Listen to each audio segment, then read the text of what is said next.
Bueno, pues entonces, si os Bueno, parece, empezamos con la sesión de hoy, que es la tercera de este curso del Seminario Internacional Leibniz. Y bueno, algunas novedades, pues ya hemos tenido la información sobre lo que será la novedad principal, que es el congreso que tendremos en noviembre en Buenos Aires. Ya pues Óscar y Maximiliano también pues han dicho un poquito cómo es la situación e iremos haciendo lo que mejor podamos y lo que las circunstancias permitan, y iremos informando también de cómo va la organización y ya está. Y en fin, haremos lo posible. Y por supuesto, sí, pues todo para que tipo de tengan una idea, ayuda. para que tengan una idea de las fechas, va a ser del 4 al 8 de noviembre. Si tienen que resolver alguna cosa o pensar en solicitudes, esa va a ser la fecha 4 al 8 de noviembre. Vale. Y ahora no recuerdo bien, pero la fecha límite para presentación de trabajos, mesas y ese tipo de cosas que vamos a explicar en la primera circular, creo que es el 30 de julio aproximadamente, con la posibilidad de extenderlo un poco más. Vale. Después en la circular vamos Todo a enviar esto, de todas todo eso maneras, ya. sí. Todo esto, Sí. cuando esté ya más o menos fijado, pues lo iremos informando y difundiendo por las páginas de la Red Iberoamericana y por las demás páginas que tengamos disponibles. Sí.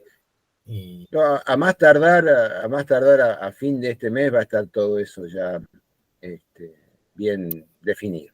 Así que de forma tal que podamos enviar la circular y ustedes puedan ya agendar las fechas y más importantes y reservar sus agendas. Muy bien.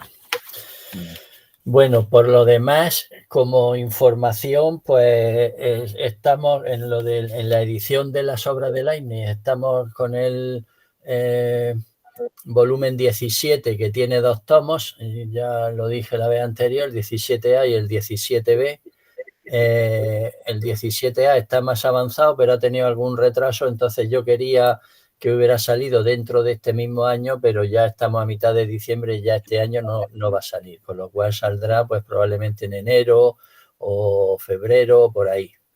Y la idea es que antes del verano nuestro, de aquí a junio, puedan salir los 2 tomos del volumen 17, el A y el B.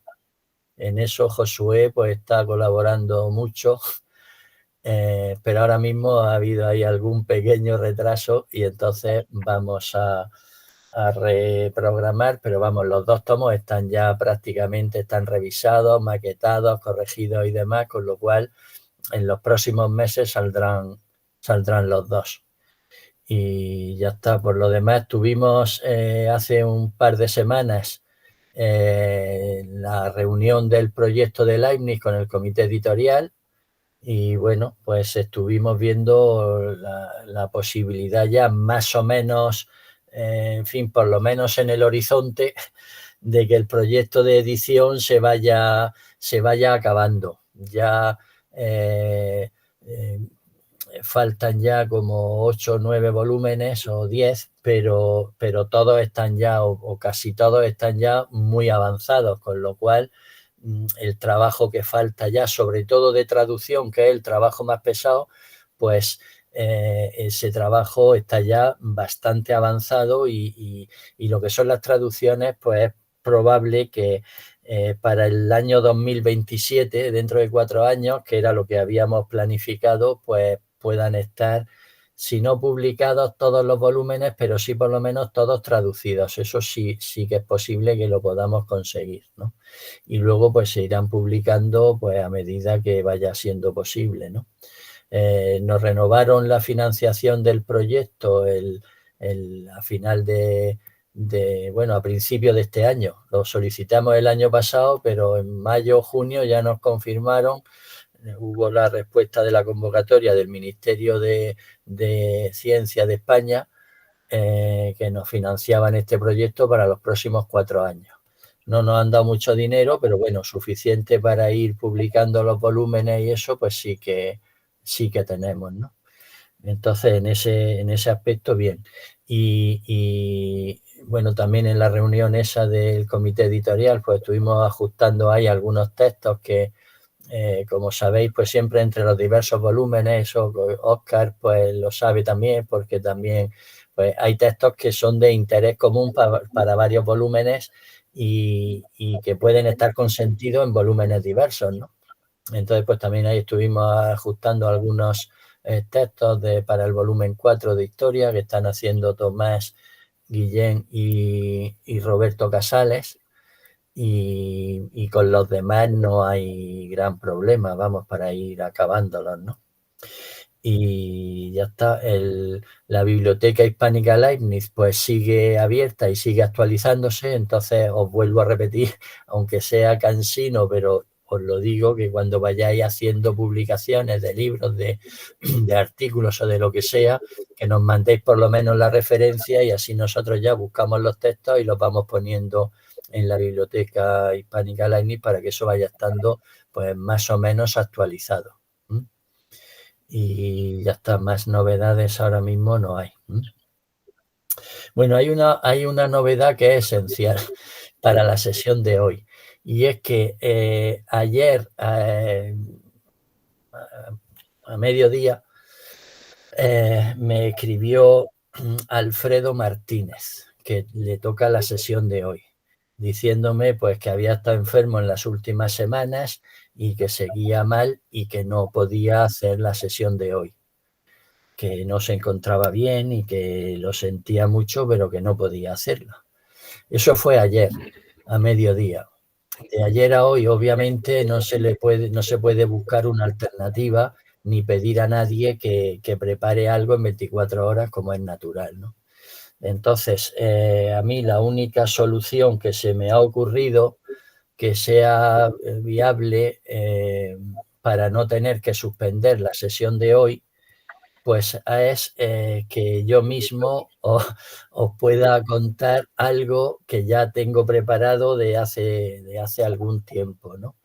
Que es lo que presenté en el Congreso de Hannover de agosto pasado, del verano pasado, que fue un texto revisado de otra versión anterior que presenté, Óscar la conoce, en lo de... Sí.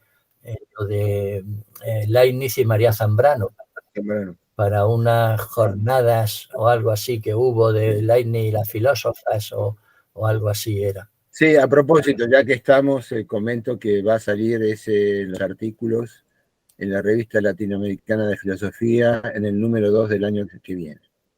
El tuyo, Juan Antonio, otro de Evelyn Vargas, uno de Natalia Zorrilla y otro de Annelise Rey. Así que esos 4 artículos van a salir como dossier en la número 2 del volumen 50 de la RLF. Ya está cerrado, ya hice la propuesta y la aceptaron con muy buen grado, así que bueno, eso va a salir. Bueno, pues estupendo. Entonces, lo que voy a presentar aquí pues es una versión más o menos revisada, que tampoco he podido revisar mucho de ayer a hoy, pero bueno, por lo menos es un intento de salvar la sesión y no tener que suspenderla, ¿no? Entonces, el texto ese es... Perdón, voy a cortar el micrófono y la cámara porque mi conexión está un poco inestable. Cortando la cámara, después la vuelvo a activar. La estabilizo un poco, ¿sí? Vale. El texto este forma parte de un proyecto de revisión de cómo ha sido la recepción de Leibniz en la filosofía española del siglo XX, ¿no? En las últimas décadas. Entonces, pues ya escribí algo sobre la interpretación de Leibniz por parte de Zubiri, también sobre cómo es la interpretación y la recepción de Leibniz por Ortega. Y aquí lo que presenté fue pues un intento de confrontación o de una revisión de cómo es la recepción de Leibniz por parte de María Zambrano. Entonces, si os parece bien, porque esto no era el plan previsto, pero el plan previsto ya os digo que no ha sido posible, ¿no? Entonces, si os parece, pues yo os puedo contar un poquito lo que fue el texto este y luego lo comentamos, lo discutimos. ¿Os parece bien? Sí. ¿Mm? Sí, sí. Bueno, entonces Sí, claro. Adelante. Sí, sí. Voy a intentar compartir.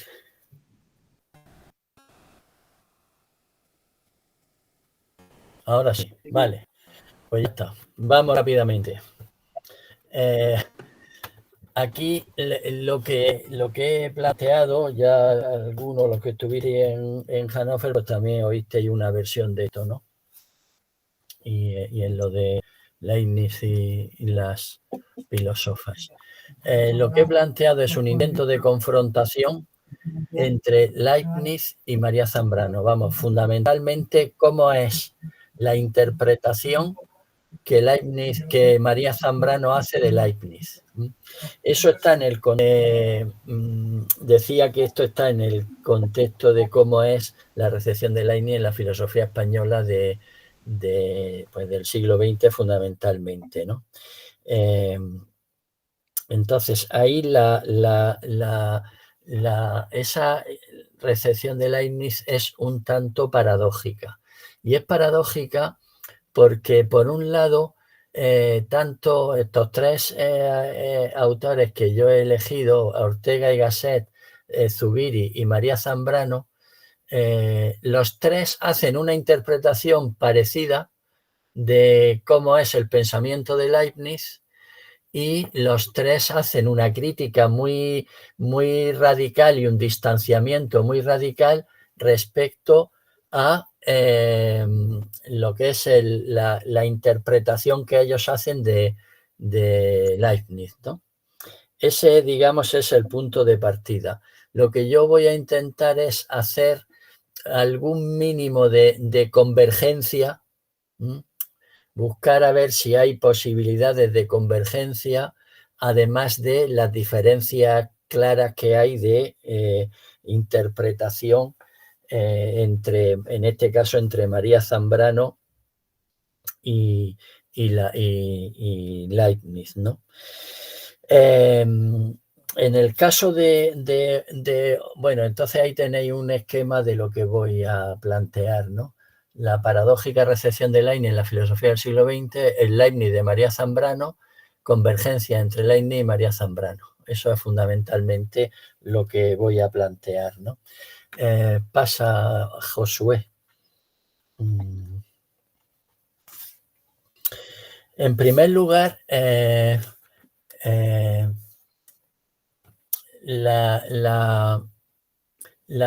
resulta paradójica la recepción porque junto a la crítica muy radical frente al racionalismo leibniziano, junto a eso resulta que estos tres autores, y María Zambrano también, pues están toda su vida filosófica prácticamente discutiendo con Leibniz, criticándolo, distanciándose y demás, ¿no?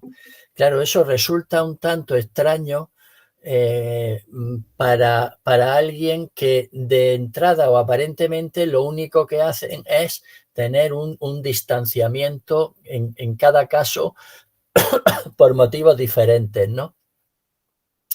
Si efectivamente solo hubiera ese rechazo, no se explica pues que Ortega o Zubiri o María Zambrano estén 50 o 60 años ocupándose de Leibniz, leyendo a Leibniz, citándolo en todas sus obras, criticándolo y demás, sino que simplemente se hubieran distanciado de él y adiós.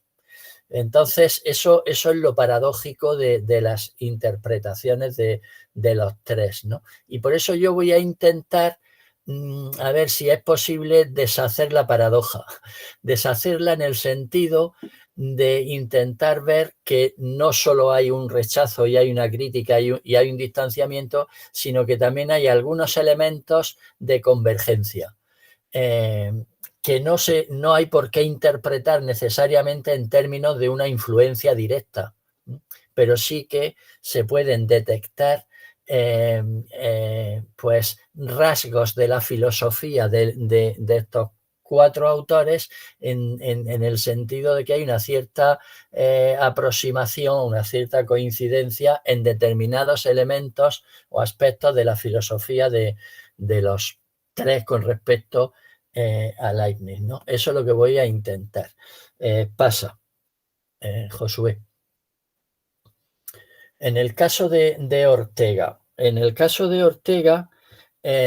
la interpretación que hace Ortega de Leibniz es muy dura.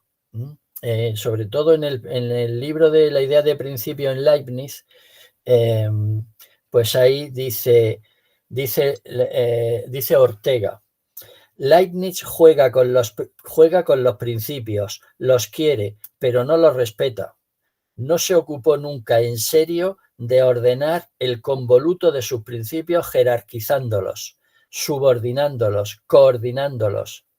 Y no aparece nunca claro su rango relativo, cosa tan decisiva para un principio como tal. Eso es lo que dice Ortega de Leibniz, ¿no? Eso le genera perplejidad, le resulta un enigma, etcétera, ¿no?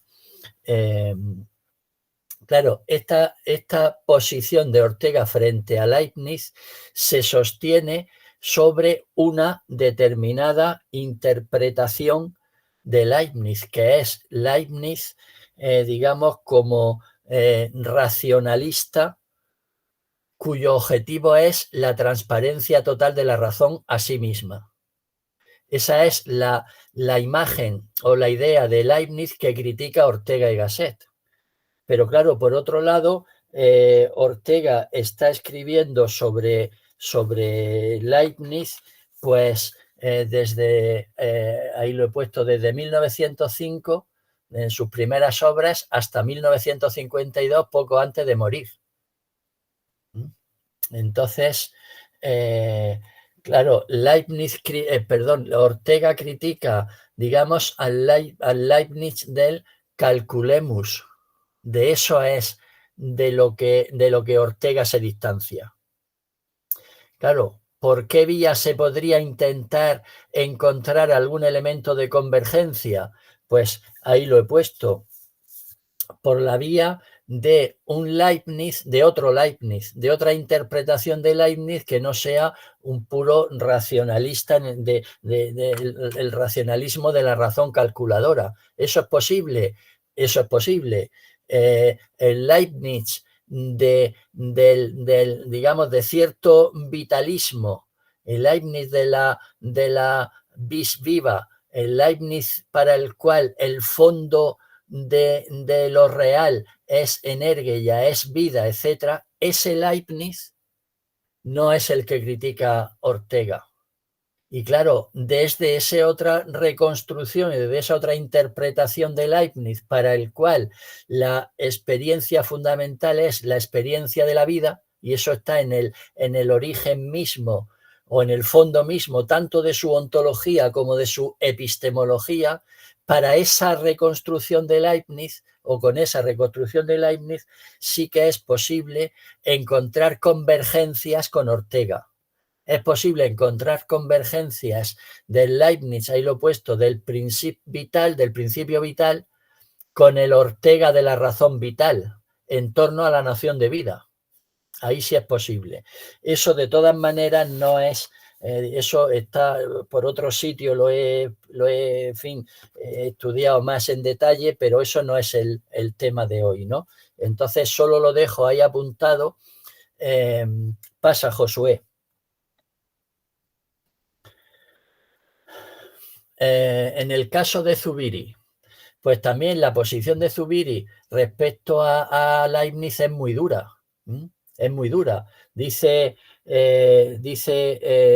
Zubiri: nunca se ha producido en la historia un verdadero racionalismo más que en Leibniz. Pero eso para Zubiri es una deficiencia. Un racionalismo del tipo de razón calculadora, un racionalismo del tipo del que pone la razón por delante de la realidad, Eso para Zubiri es una deficiencia, ¿no? Dice, la verdad de razón, ahí está también expuesto en la página, la verdad de razón como principio primero de la filosofía es inaceptable. Lo primario y lo primero es justamente la aprehensión de realidad. Eso es Zubiri frente al Leibniz puramente racionalista calculador, ¿no? Y entonces dice, claro, Leibniz es considerado como el colmo, esto es la frase de Zubiri también, el colmo de haber inscrito el problema de la realidad dentro de la razón. Claro, para Zubiri es justo al revés, es la razón la que pertenece a la realidad, en línea con Ortega y demás, ¿no? Ortega, ¿os acordáis que dijo que la racionalidad es una isla en el océano de la irracionalidad? Algo así, pues eso es más o menos la concepción de Zubiri también, ¿no? La razón pertenece a la realidad y dice Zubiri, es la realidad la que acaba dándonos o quitándonos la razón. Claro, tal y como Zubiri reconstruye a Leibniz es justo al revés. Todo parte de unos principios y la lógica es anterior a la ontología, etcétera, ¿no? Pero claro, eso le pasa como a Ortega. Ese puro rechazo y distanciamiento del racionalismo calculador, eso es, digamos, relativamente incompatible o es, en fin, difícilmente compatible con el hecho de que Leibniz está escribiendo, Zubiri está escribiendo sobre Leibniz desde la tesis doctoral que hizo sobre Husserl, ahí ya sale una crítica de Leibniz, hasta que eso fue en 1923, en el 21 fue cuando la escribió, hasta 1980-83, que es cuando publica Inteligencia Sentiente, y en 1983 muere Zubiri. O sea, hasta el final de su vida. Prácticamente en todas las obras de Zubiri, sale Leibniz. Claro, eso es difícil de entender respecto de un filósofo del que solo hubiera un puro rechazo, un distanciamiento y nada más, ¿no? Algo más tiene que haber encontrado Zubiri en Leibniz para seguir dándole vueltas, seguir leyéndolo, seguir criticándolo y demás, ¿no? Ahí pues se aporta pues la posibilidad, uno de los elementos comunes es justamente una teoría unificada del saber como alternativa a la modernidad, que la hay en Leibniz y la hay en Zubiri, ¿no? Pero en fin, tampoco este es digamos, el objeto de hoy. Eso también está por ahí escrito más detalladamente, ¿no? Josué, pasa.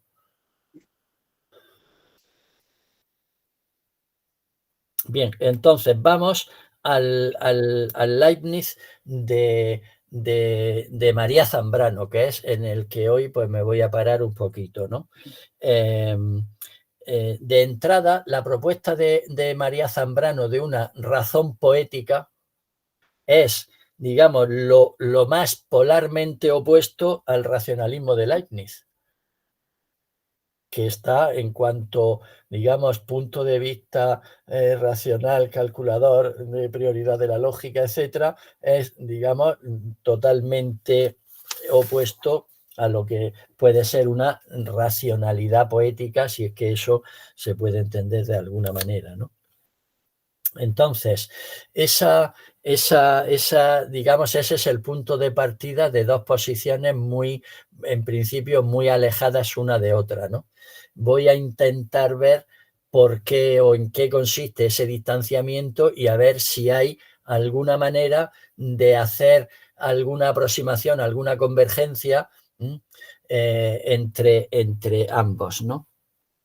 En primer lugar, la razón poética frente a la razón filosófica, tal y como lo entiende María Zambrano.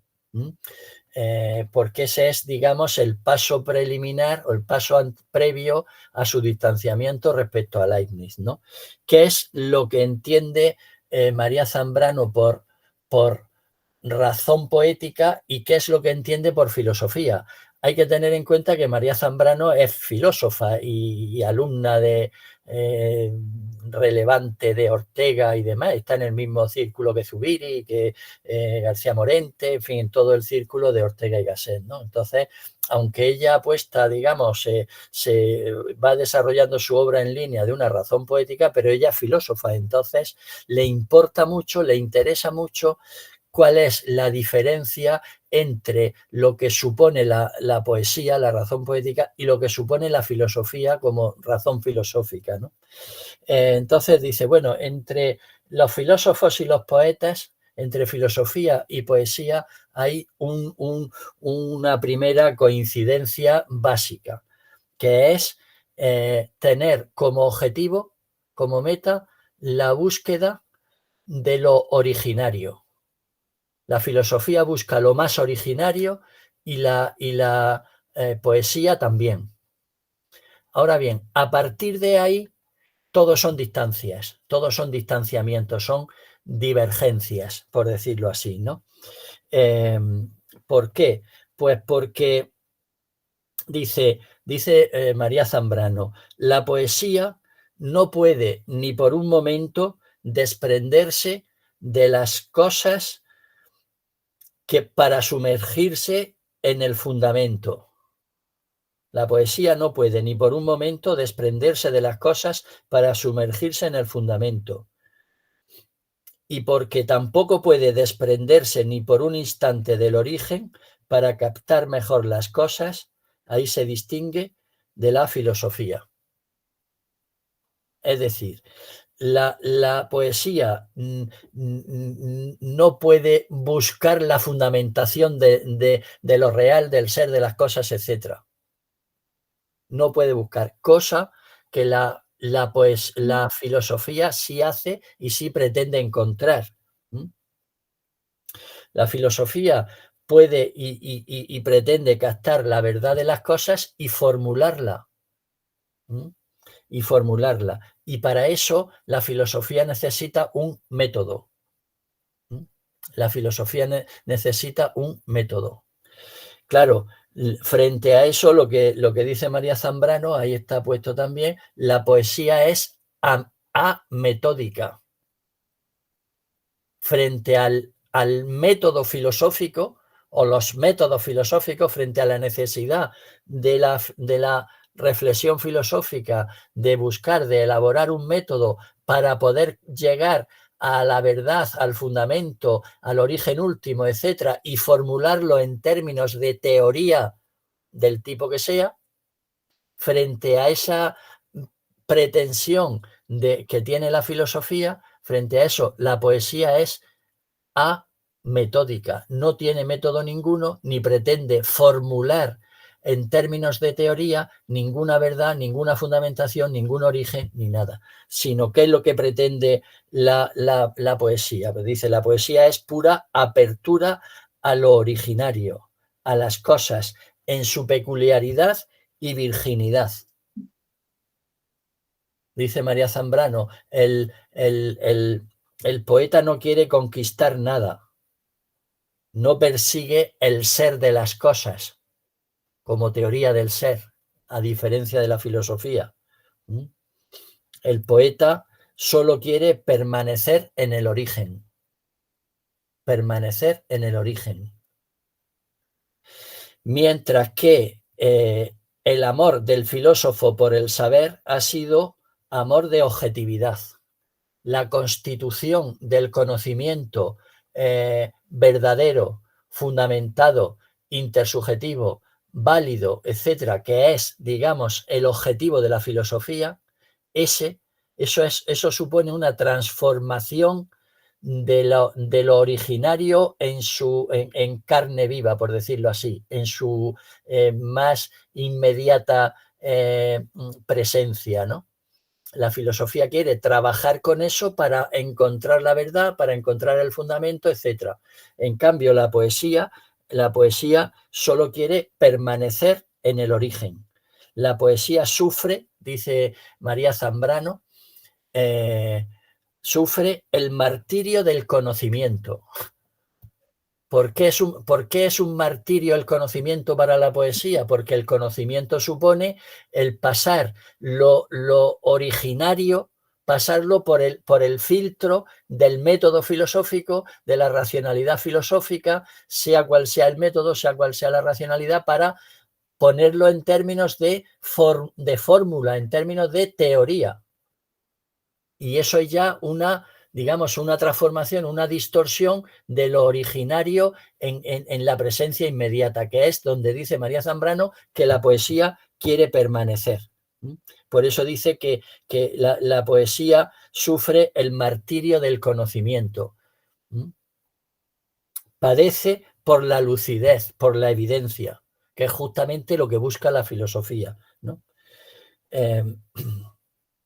La poesía, dice, la filosofía en el marco de la libertad lleva al poder del conocimiento, al poder decir esto es tal, las cosas son, la verdad es. En cambio, dice, la poesía se separa de la filosofía en el paso que va de la libertad al poder. La poesía solo quiere permanecer en la pura presencia, en la pura libertad, sin método, sin formulación, sin verdad de las cosas, sin fundamentación, etc. Es la permanencia en lo originario, en carne viva. Eso, así es como lo plantea María Zambrano, ¿no? Dice, la poesía no se puede, ahí está también en la página, la poesía no puede verterse en la forma del sistema, como la metafísica. La poesía no admite sistematización, mientras que la razón filosófica es sistemática. La razón es sistema para la filosofía, formulado en los términos que sea, pero la razón es sistema. Dice, la metafísica, la poesía no puede ponerse en forma de sistema. Dice incluso Zambrano, parafraseando a Leibniz, ahí está también, dice, la poesía no va, como la filosofía, a descubrir las leyes del cálculo según el cual Dios hizo el mundo.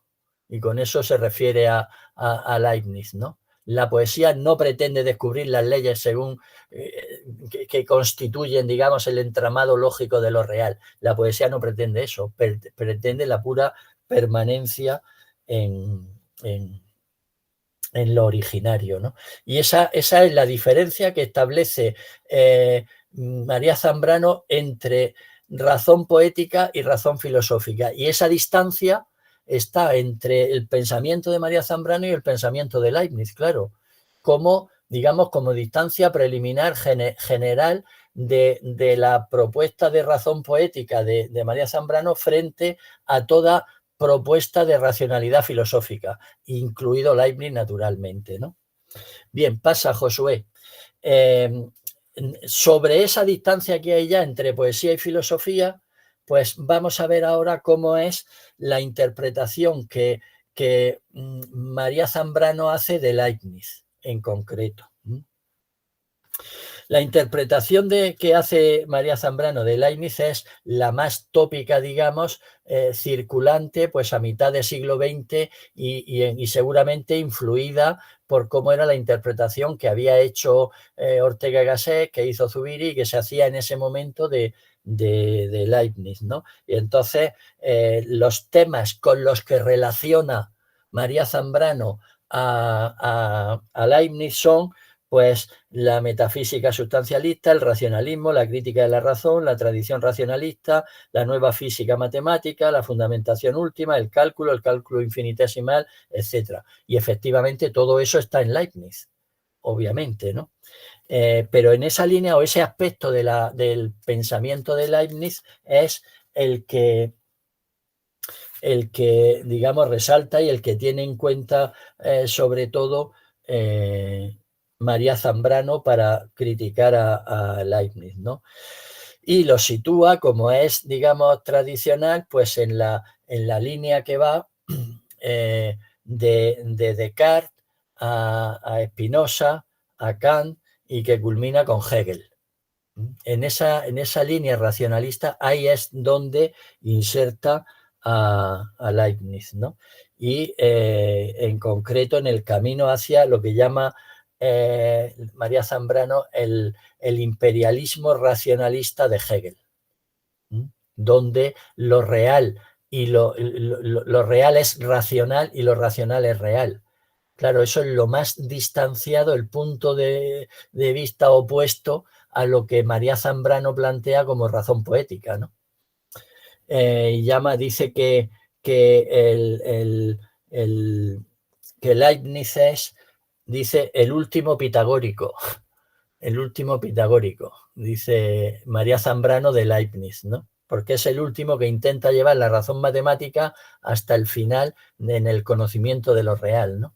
O dicho del revés, el último que intenta poner todo lo real en términos de racionalidad matemática, ¿no?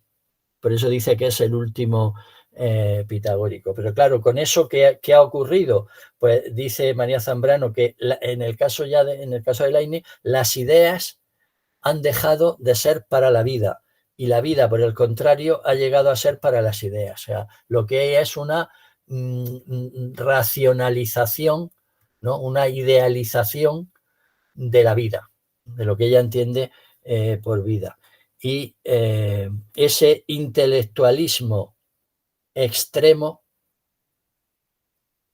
dice pues que está montado sobre un proceso de abstracción de la realidad que hace de lo real, de lo vital, de la vida, hace un puro esquema racional, ¿no? Esa es la abstracción.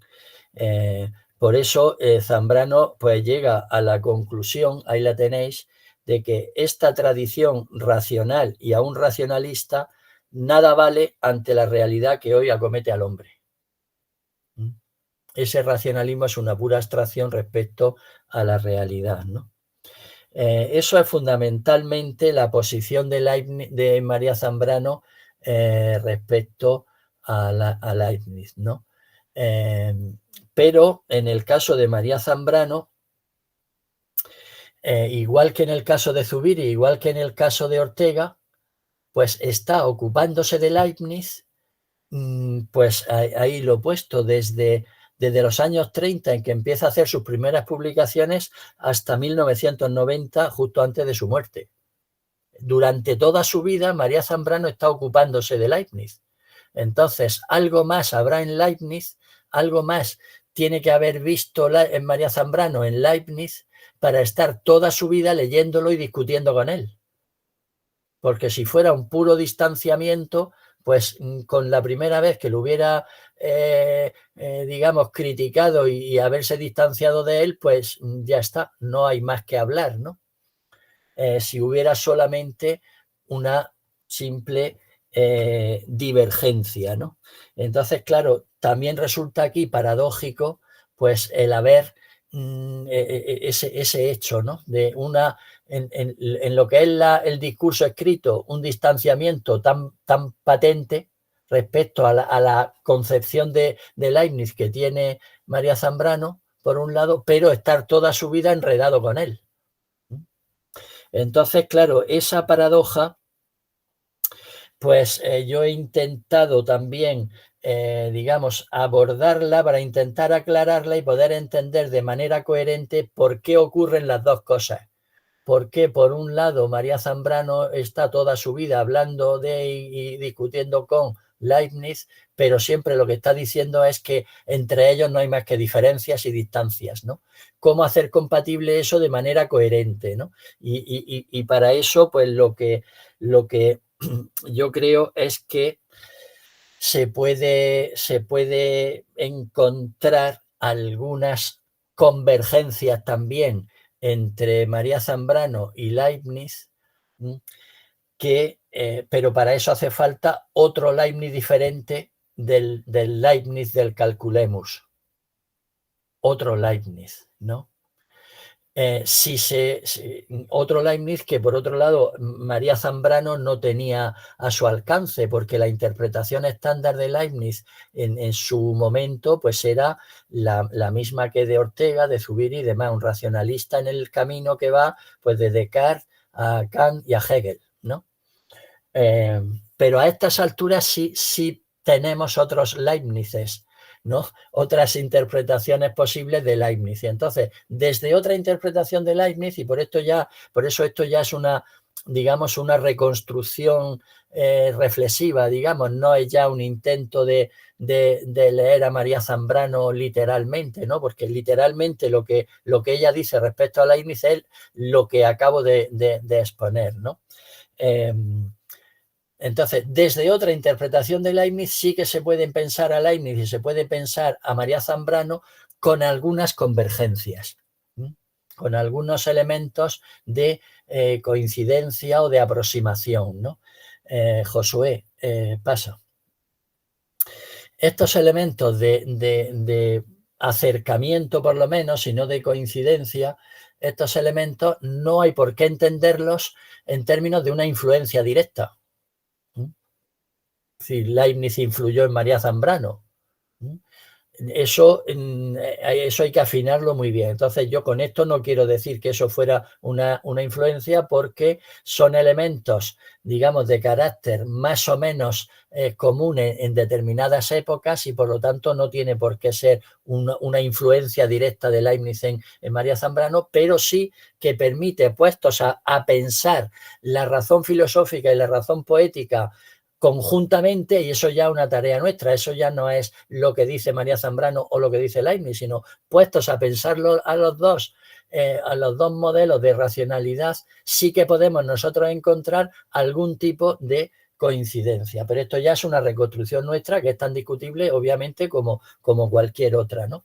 Pero yo aquí voy a apuntar tres elementos en los que Leibniz y María Zambrano no tienen la distancia que María Zambrano presenta respecto a su interpretación de Leibniz, sino que más bien son coincidencias de diverso alcance. Para eso, la crítica fundamental de fondo de María Zambrano al racionalismo es que la razón ha conquistado la realidad de la vida, la realidad viva. La razón ha colonizado todo el mundo de la vida, por decirlo en una terminología que no es la de María Zambrano ni la de Leibniz, pero nos entendemos con eso, ¿no? La razón ha colonizado la vida y entonces ha creado, pues, digamos, un modelo de racionalidad que puede ser objetiva, que puede ser válida para la ciencia, etcétera, pero que ya no es, digamos, la realidad originaria, ¿no? Y por eso dice María Zambrano, la vida ha quedado fosilizada. La vida en sentido de dinámico, de espontaneidad, de falta de sistematicidad, etcétera, la vida en el sentido ese ha quedado fosilizada, se ha paralizado, ha quedado en esquemas que pueden ser útiles para determinados objetivos, pero pero deja de ser ya la experiencia directa de lo vivo, de lo real, ¿no? Bien, eso es lo mismo había planteado Kant. Kant, si os acordáis, al principio de la crítica de la razón pura, plantea esto mismo, en el sentido de decir, aquí nosotros no vamos a hablar de qué son las cosas, qué es el mundo, qué es la realidad. No vamos a hablar de eso, sino que de lo que vamos a hablar es de cómo nosotros podemos conocer el mundo, la realidad, etcétera. Lo que sea el mundo en sí mismo, la realidad, etcétera, eso es inaccesible. ¿Por qué? Pues porque lo que nosotros podemos conocer del mundo está ya obviamente pasado por el filtro del conocimiento.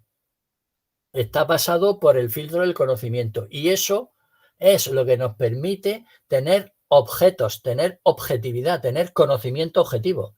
Pero el conocimiento objetivo no es la cosa misma, que esa es inaccesible, sino que es la realidad transformada con la lógica del conocimiento, de espacio, tiempo y categorías, ¿no?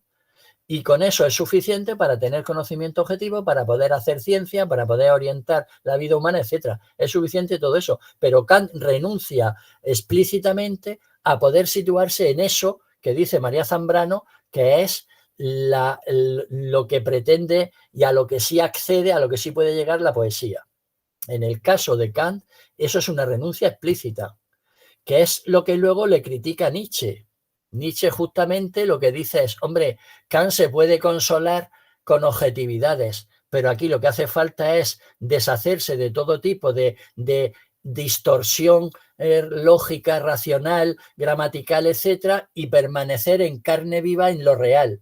Solo que para Nietzsche, pues eso es la desfundamentación y es el vivir peligrosamente y es insoportable y es autodestructivo, ¿no? Pero eso es, la pretensión de Nietzsche es justamente esa, y esa es la que recupera María Zambrano. Solo que María Zambrano no tiene una interpretación de eso originario a lo que Kant no puede llegar y a lo que Nietzsche quiere llegar. Tiene una interpretación de eso originario muy diferente de la que hace Nietzsche. Para Nietzsche, en lo originario no se puede permanecer, es luchar en una lucha que sabes que vas a perder, morir en el intento de permanecer en lo originario, porque lo originario para Nietzsche es caos, es desfundamentación, es sinsentido, etc. Y eso es insoportable. Eso es Nietzsche, Nietzsche en 3 frases, ¿no? María Zambrano, la interpretación que hace de eso originario es muy diferente de la de Nietzsche. María Zambrano no dice que eso originario a lo que la poesía llega sea caótico, sin sentido, desfundamentador, etcétera, ni mucho menos. Dice que eso es justamente la sede de la vida. Eso es, y ahí se puede vivir. Pero el modo de acceso es por vía poética. El modo de acceso de Nietzsche es por vía de crítica de la metafísica. Pero los dos están hablando de lo mismo, de lo que se trata es de permanecer en lo originario. ¿Para qué? Pues para poder vivir en términos de vida, vivir vitalmente, por decirlo así, ¿no? Claro. Pues justamente esa noción de vida que está en María Zambrano como reivindicación fundamental y que por vía de reflexión filosófica, según ella, no se puede acceder, pero por vía poética, de racionalidad poética, sí, justamente esa noción de vida es la que puede permitir establecer algún tipo de conexión, algún tipo de convergencia, de acercamiento entre María Zambrano y Leibniz, ¿no? ¿Por qué? Pues porque también para Leibniz la experiencia de la vida, en el sentido de lo más vital, lo más originario, lo más espontáneo, lo más dinámico, etcétera, esa experiencia de la vida constituye la experiencia básica suya y que atraviesa toda la obra de Leibniz. Toda la obra de Leibniz está atravesada por esa experiencia de la vida, tanto en el plano epistemológico como en el plano ontológico.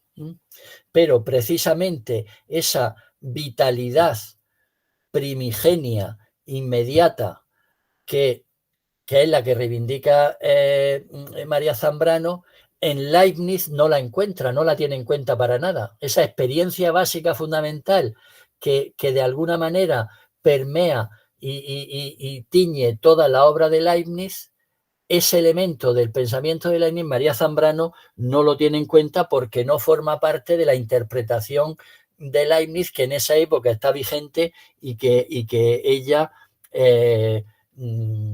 critica y asume, ¿no? Como interpretación de Leibniz.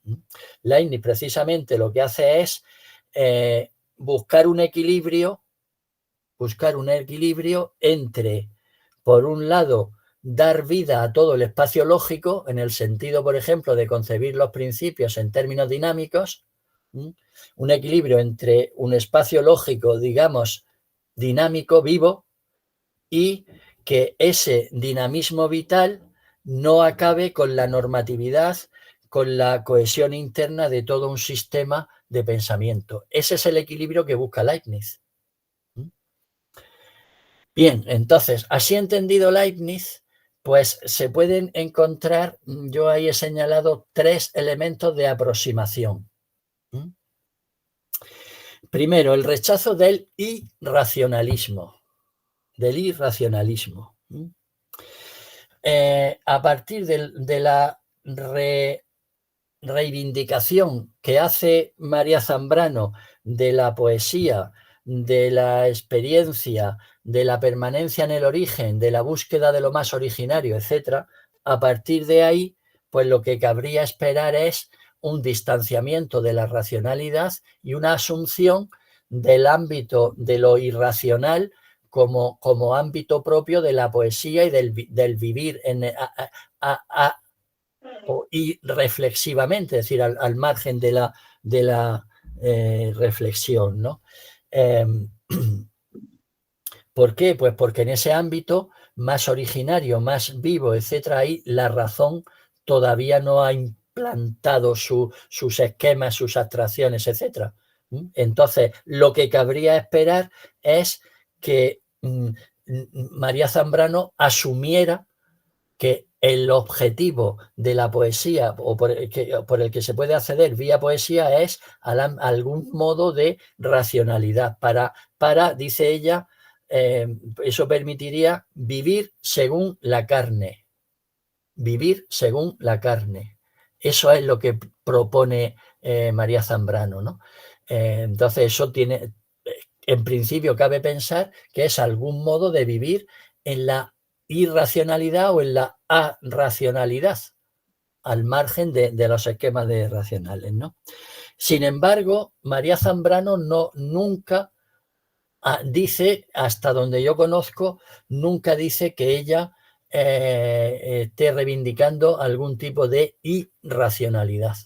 Eso nunca lo dice ella, sino que más bien ella se distancia del irracionalismo. Dice María Zambrano, esta trágica divergencia puede dar origen a una actitud místicamente irracionalista, casi un culto a la irracionalidad, actitud que bajo apariencias heroicas oculta una profunda falta de valor y un absoluto descreimiento en el porvenir del hombre y cuya última raíz sería la desesperación. Eso sería el apostar por la irracionalidad. Por lo tanto, ella se distancia de la irracionalidad completamente. Lo que ella reivindica en términos de vivir según la carne, de lo originario, aquello a lo que la poesía puede acceder y permanecer en ella, etcétera, eso, todo ese nivel, no es el mundo de la irracionalidad.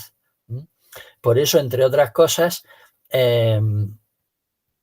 la propuesta suya es de una razón poética. Y la razón poética es razón. Además de poética, es razón. Solo que puede ser un modelo de racionalidad que no sea el de Leibniz, o que no sea el de Kant, o que no sea el de otros. Pero la razón poética es razón. Y eso no hay que olvidarlo. Por lo tanto, la irracionalidad no es el refugio último de Zambrano, sino que sin renunciar a la palabra irracional de la poesía, se acerca y se orienta hacia la verdad.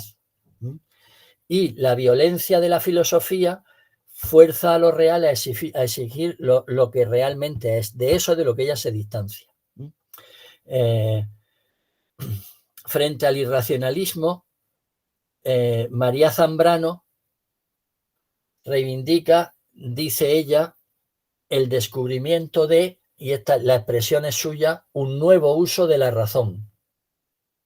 Un nuevo uso de la razón. Eso es lo que propugna María Zambrano. No es un irracionalismo, sino un nuevo uso de la razón, nuevo respecto pues, a otros modelos de racionalidad, digamos, circulantes, ¿no?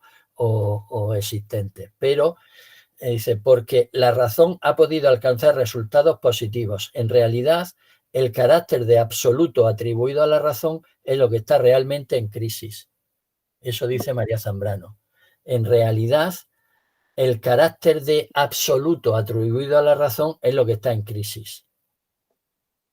O sea, lo que María Zambrano no acepta es que la razón sea, digamos, el criterio de ordenación del conocimiento.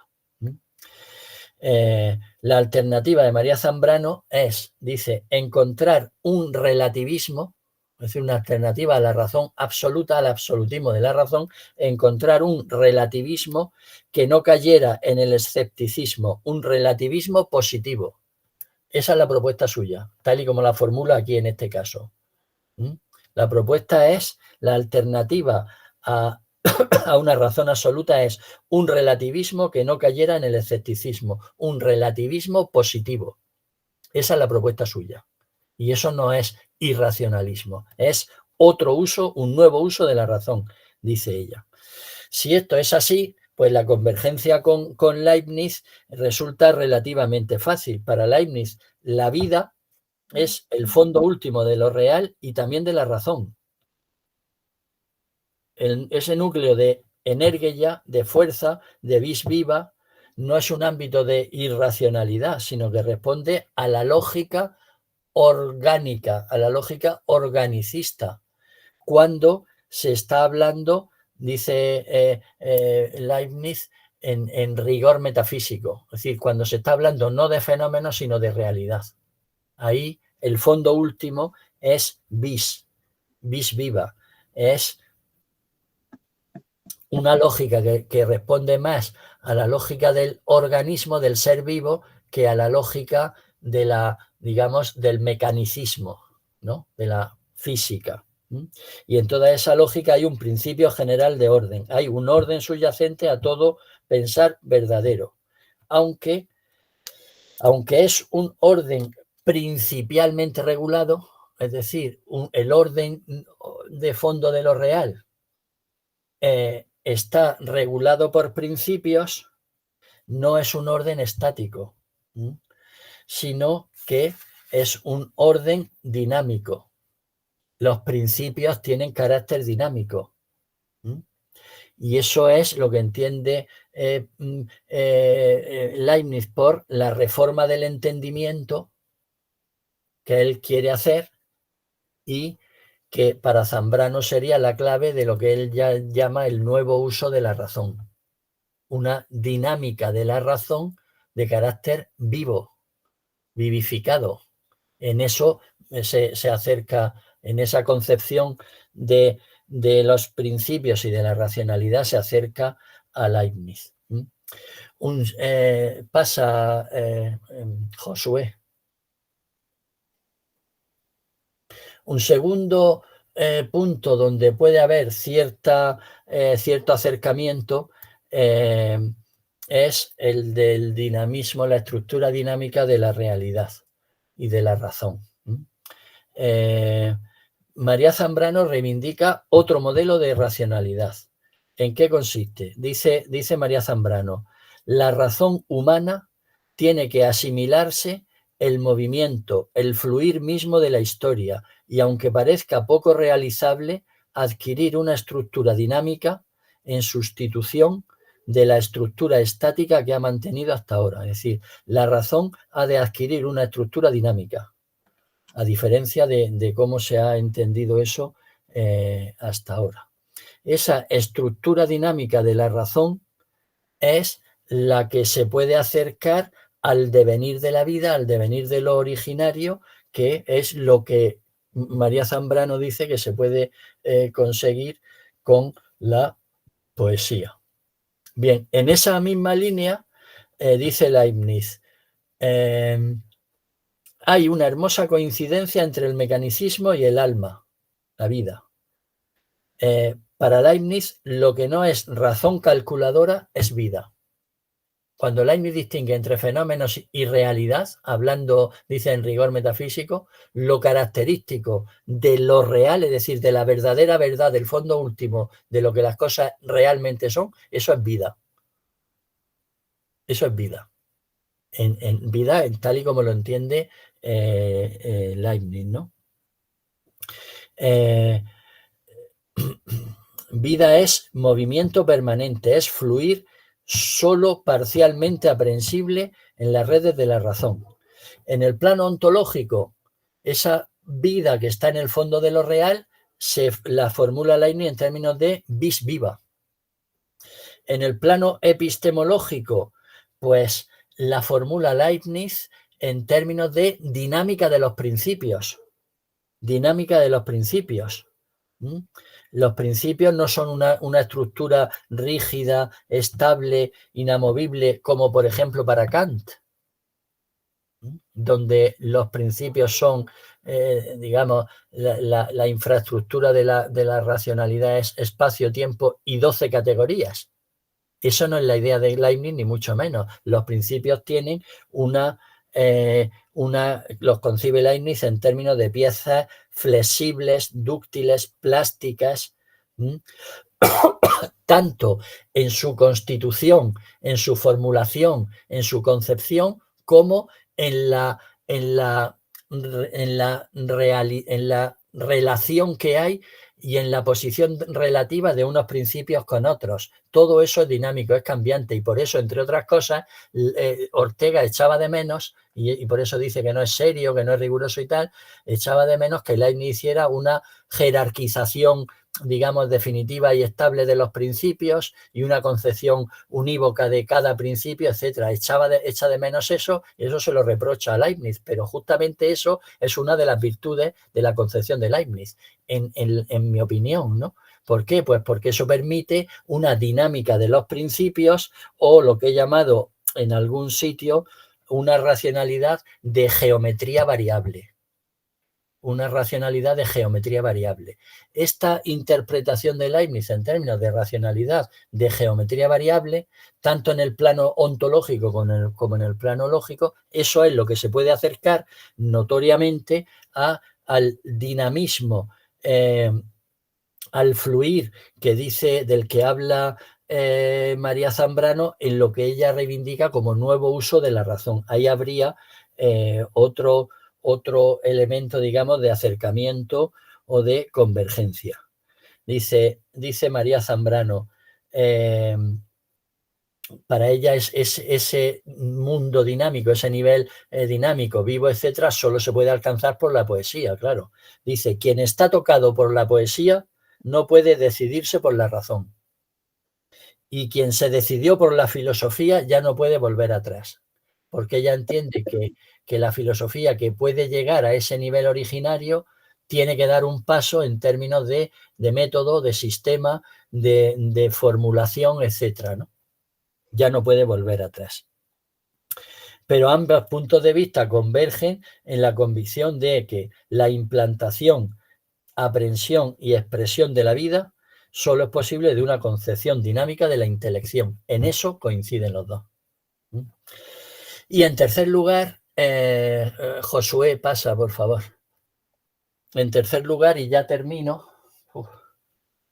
un tercer elemento de aproximación también entre Zambrano y Leibniz es la superación de la escisión entre apariencia y realidad. Para Zambrano, el racionalismo de Leibniz significa un distanciamiento conceptual de lo originario, de las cosas, dice, en su peculiaridad y virginidad. La reflexión filosófica, el racionalismo, supone un distanciamiento de eso. Y justamente en ese ámbito de lo peculiar y virginal de las cosas es donde se produce, dice María Zambrano, el milagro de la poesía. La poesía consigue lo que la filosofía no consigue, no llega a acceder, ¿no? Y dice, por eso la poesía no puede distinguir entre el ser y la apariencia, porque la poesía se instala de manera viva, inmediata, originaria en el ser de las cosas, sin más, sin pretender buscar cuál es su verdad, formular qué son realmente, etcétera, sino es la pura presencia, la pura instalación ahí. Y ahí no hay diferencia entre el ser y la apariencia. Lo que es, ya está. No hay más distorsión, digamos. Y por eso la poesía se abre a la totalidad de lo que hay, y no distingue entre ser y apariencia, entre el desarrollo y el origen, entre esencia y accidente. La tendencia, digamos, la propuesta de María Zambrano sería algo así como una especie de dejar ser al ser, en términos de Heidegger, ¿no? Dejar ser al ser, y es el poeta el que se instala en esa dinámica de dejar ser al ser, ¿no? Esto no lo dice María Zambrano, ella no lo dice así ni lo formula en esos términos, ¿eh? Pero a mí a eso es a lo que me suena, ¿no? Y entonces, y en ese sentido en el que dice María Zambrano que el poeta se inserta en ese devenir de dejar ser al ser, y de ese modo, dice María Zambrano, y la expresión es suya, toca la realidad. Por esa vía toca la realidad, lo que las cosas en sí mismas son. Y ahí solo puede llegar la poesía. Esa es la propuesta de María Zambrano, ¿no? Porque no hay diferencia entre los fenómenos, entre lo que parece ser y lo que es, ¿no? Leibniz, en alguna manera, también se acerca a esa vía. También, de alguna forma, intenta superar la escisión entre dos niveles, fenómenos y realidad, en el sentido en el que impugna la ontología sustancialista. Impugna la ontología sustancialista. Y en ese sentido hace una defensa, una reivindicación del valor ontológico de las apariencias, de los fenómenos, de los accidentes. Y así es un intento de superación de la metafísica sustancialista. ¿Eso cómo lo hace? Pues por la vía de la noción completa. Con la notio completa, Leibniz lo que plantea es que todos los rasgos constitutivos de una cosa son concebidos como imprescindibles, como sustanciales, como esenciales. ¿Por qué? Pues esa es la manera, por eso dice, la identidad de la cosa viene constituida por la totalidad de sus notas. Todas las notas son esenciales para constituir un individuo. Esto es una metafísica de la individualidad, del tipo que hace después Nietzsche, donde lo relevante para determinar lo que las cosas son, lo relevante para determinar lo que le hace ser al ser, no es la sustancia, no es la esencia, que es la respuesta de Aristóteles, sino que es la totalidad de sus notas. Claro, esto ya no es una metafísica, no es una ontología sustancialista en sentido aristotélico, que todavía está presente en Descartes y hasta en Hume. Esto ya no entra en ese esquema. Por eso él dice que lo que ya sabemos, ¿no? Que si en alguna cosa, en algún sujeto se cambia el menor de sus rasgos, el sujeto es otro. Eso en una concepción sustancialista de la realidad, donde hay elementos sustanciales, esenciales y otros accidentales o secundarios, si se cambia un elemento secundario, el sujeto no es otro, sigue siendo el mismo. Precisamente la esencia es lo que garantiza, lo que permanece, lo que no cambia en el cambio, eso que permanece es lo que permite justamente que el sujeto siga siendo el mismo, si el cambio es accidental. Leibniz lo que dice es que si cambia la menor de las notas de un sujeto, es otro sujeto distinto. ¿Eso qué quiere decir? Pues que ya la distancia que hay entre sustancia o esencia y accidente, él la ha eliminado. Si no, no se puede entender la teoría de la noción completa. Él ha eliminado esa distancia, porque si no, no se podría entender que un cambio, por mínimo que sea, supusiera que fuera un sujeto diferente. Y en ese sentido es en el que Leibniz, creo yo, que de alguna manera pues supera la distancia entre, o la escisión ontológica entre sustancia y accidente, entre esencia y atributo, entre cualidades primarias y secundarias, entre fenómenos y realidad. Y en ese sentido lo que hace es una salvación de los fenómenos, una revalorización ontológica de los fenómenos. Toda nota es esencial. Así entendido sería, digamos, un modo, digamos, de pan esencialismo, por decirlo así. pero panesencialismo que le lleva a superar la distinción ontológica entre sustancia y accidente, y por lo tanto revalorizar el mundo de los fenómenos. Y aquí, de esa manera, viene a confluir también de alguna forma en la posición de María Zambrano, en la que acabo de decir que justamente el instalarse en lo originario supone el no poder distinguir entre ser y apariencia, sino que es estar en lo que es, punto, sin más diferenciación, ¿no? Leibniz, por otra vía de razonamiento, pero llega, en este aspecto se acerca también a María Zambrano, ¿no?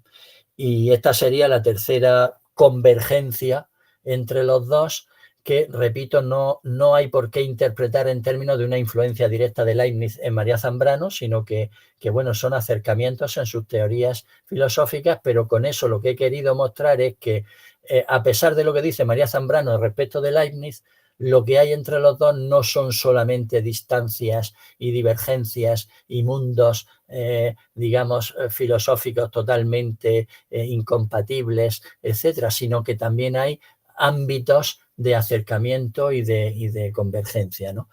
Josué, pasa, por favor. Y nada más. Muchas gracias y perdonar todo el retraso que hemos tenido. A ver qué os parece todo esto.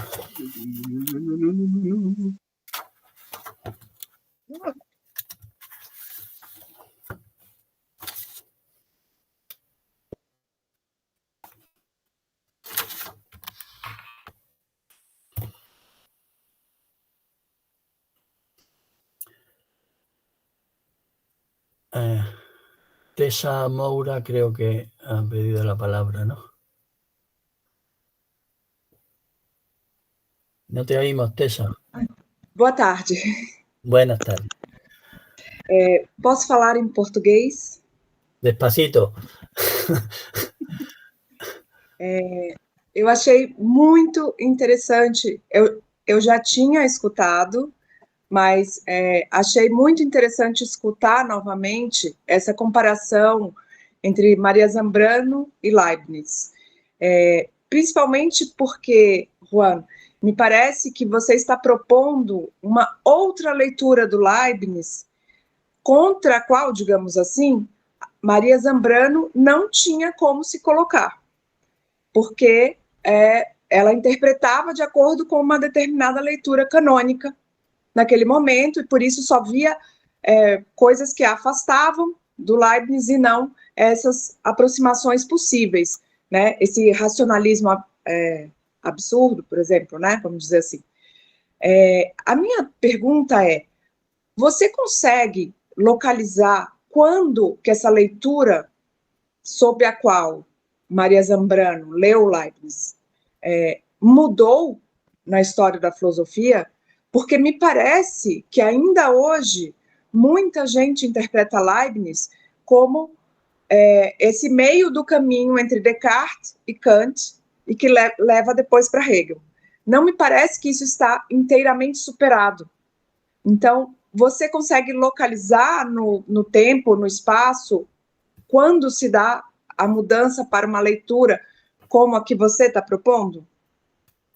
Sí, bueno, claro, yo aquí en algún momento he hablado de otro Leibniz distinto, digamos, del Leibniz más estándar, por decirlo así, o más convencional, del Leibniz del calculemus, por decirlo de esa forma, ¿no? Pero yo aquí lo que he hecho ha sido reivindicar otra interpretación de Leibniz que tiene que ser compatible con el Leibniz del calculemus. Tiene que ser compatible porque eso está en Leibniz también. O sea, todo lo relativo a razón calculadora está en Leibniz. Solo que yo creo que hay también un Leibniz que es el Leibniz que he llamado en algún sitio el Leibniz del principio vital. Ese Leibniz también existe. Solo que ese Leibniz, pues, no ha sido el que se ha puesto, digamos, encima de la mesa, no ha sido la interpretación predominante de Leibniz en los siglos anteriores, desde que murió Leibniz. Prácticamente ese aspecto de la obra de Leibniz no ha sido determinante de cómo entender a Leibniz. ¿Por qué?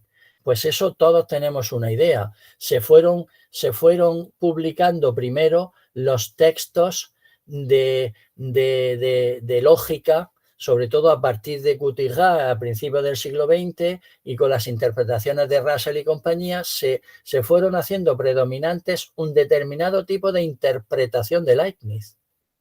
Si leyéramos cosas que escriben en el siglo XVIII en España sobre Leibniz, resulta muy sorprendente, porque ahí no tienen la interpretación de Leibniz que nosotros hemos heredado, digamos, la que nos ha resultado a nosotros más convencional, ni mucho menos, ¿no? Pero en fin, eso es otra cuestión, ¿no?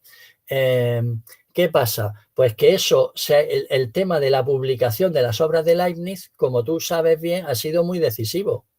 Y ha sido muy decisivo porque según se iban publicando obras de Leibniz, se iban un poco modulando las interpretaciones que se iban haciendo. ¿Qué pasa? Pues que en los últimos años o en las últimas décadas se han ido interpretando, se han ido también publicando textos de Leibniz donde todo este otro Leibniz va saliendo a la luz. La plasmación más gráfica es que ha habido que abrir respecto al plan de 1902, ha habido que abrir una serie nueva de textos de ciencias de la vida, la serie 8. Eso, ¿por qué? Pues eso es muy significativo. ¿Por qué? Pues porque en 1902 ni se sospechaba que Leibniz pudiera haber hecho algo semejante, ¿no? Todos esos textos, muchos todavía están por publicar y otros se han ido publicando, ¿no? Entonces, eso ha permitido reconstruir, digamos, elementos, ingredientes del pensamiento de Leibniz que no responden ya al esquema, digamos, a la visión de racionalista calculador de Leibniz. Lo cual no quiere decir que toda esa visión de la razón calculadora no esté en Leibniz, que sí que está, solo que eso ocupa un lugar muy determinado dentro del conjunto de su obra, de la cual ni siquiera ahora mismo tenemos una idea de la totalidad. Pero ya una idea bastante aproximada sí que vamos teniendo ya, porque ya no es esperable que haya, digamos, novedades en el sentido de que aparezcan cosas inesperadas de Leibniz y tal, ¿no? Vamos teniendo ya una idea bastante aproximada. Y toda esta dimensión del Leibniz vitalista, por decirlo así, toda esta dimensión pues ha ido apareciendo en las últimas décadas, ¿no? Y eso pues se ha ido comentando, se ha ido formulando y ha ido saliendo a la luz. Y en ese sentido, en toda esa trayectoria de las últimas 20, 30, 40 años, tiene mucha culpa Bernardino Orio, que lo tenemos aquí delante. Él ha hecho mucho porque esa dimensión del pensamiento leibniziano que él ha ligado a la tradición neoplatónica y demás, que toda esa dimensión se tuviera presente. Y ya que está aquí, pues aprovecho para echarle la culpa a él, ¿no? Él ha hecho mucho por eso. Y él y bueno, y otra gente, ¿no? Pero toda esa dimensión es más novedosa. Y yo creo que eso permite elaborar una interpretación de Leibniz más potente que la del Leibniz calculador. Y más potente porque yo creo que va más al fondo de la ontología leibniziana tal y como él la plantea, según yo. Claro, otros piensan de otra manera, ¿no? Pero yo creo que esa va más al fondo y es capaz de contener en un determinado lugar sistemático lo que es la razón calculadora en el conjunto de la obra y del pensamiento de Leibniz. Claro, todo eso está muy por hacer y muy por escribir y por eso en uno de los libros de Luis, que está aquí, Luis Velasco también, que me pidió que escribiera una introducción para uno de los libros que él hizo y que publicó y tal, una de las cosas que yo proponía ahí era un poco la reconstrucción en las últimas décadas de la interpretación de Leibniz, ¿no? Y un poco como 2 o 3, digamos, generaciones, ¿no? Y lo que planteaba para la última generación, que son los más jovencitos, a los que ya no pertenecemos la mayoría de los que estamos aquí, pero bueno, Josué y Lucía y tal, sí, y más que hay por ahí, Valente y demás, ¿no? Es justamente la necesidad de escribir buenas monografías en términos de reconstrucción de una nueva imagen de Leibniz. Y eso es lo que yo planteaba ahí como reto para esa generación que es, digamos, la siguiente de la nuestra, ya que tienen un instrumento más o menos fiable, que es la edición de obras de Leibniz que estamos haciendo. Cuando eso esté terminado, esa generación va a poder empezar ya de ahí, a partir de ahí, cosa que nosotros no tuvimos. El trabajo de la generación nuestra, entre otras cosas, pues ha sido hacer una edición de obras de Leibniz que no había ni en portugués ni en español, ¿no? Pero la generación nueva, yo creo que el reto suyo es reconstruir otra interpretación de Leibniz más potente y más comprensiva, ¿no? Pero en fin, ellos están ahí, harán lo que puedan. No sé si te he dicho algo de eso. Más cosas. Óscar. Sí. Gracias.